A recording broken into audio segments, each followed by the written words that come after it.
Recently, the grain markets have hit highs we haven't seen in quite some time, with soybeans around $10 a bushel and corn around $5.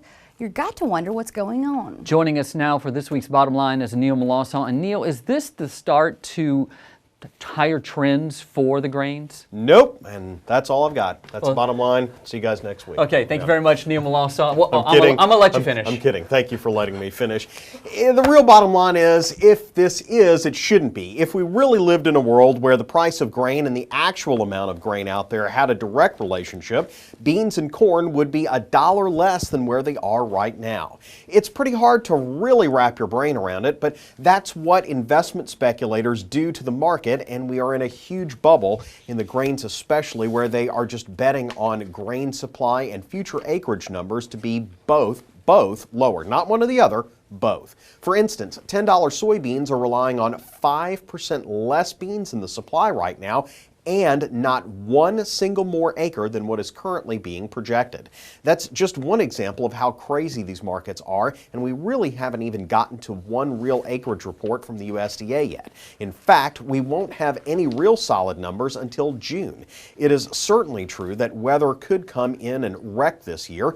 We've had a lot of rain in Louisiana, for instance, and that will certainly displace some of those corn acres. However, it is also plausible that those corn acres will be replanted into beans. Then we'd have every bit as much grain as before, and it's entirely possible instead of 5% less soybeans, we'd have 5% more than what we're anticipating now. The bottom line is, farmers may benefit from $10 soybeans, and they certainly deserve every penny they can get from whatever crop they grow.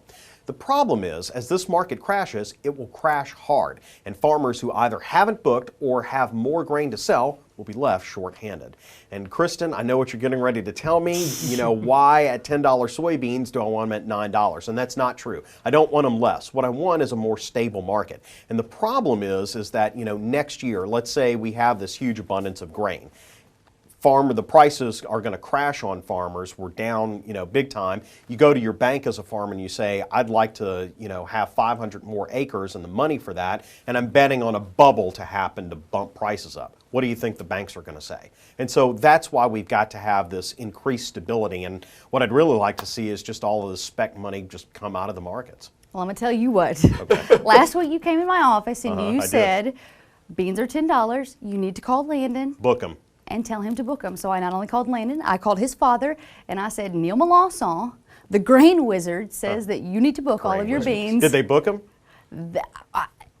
His dad said he did, but I don't believe that he booked all of them. But I'm sure he booked a lot of them. So if by chance that price goes to $15 by some miracle of God, they're going to hold me accountable, into which case I'm going to hold you accountable. Okay, well, let me tell you two things. One, I hope they did. And two, if it does go to $15, odds are that a weather disaster is going to wipe them out anyway. So that's what it's going to take in order to make it that high. And, it's just that bubble that we've got to avoid. I mean, because if the real odds are is that they could go down to $5, and then what? I'm telling you what, the bottom line brought to you by this little ray of sunshine.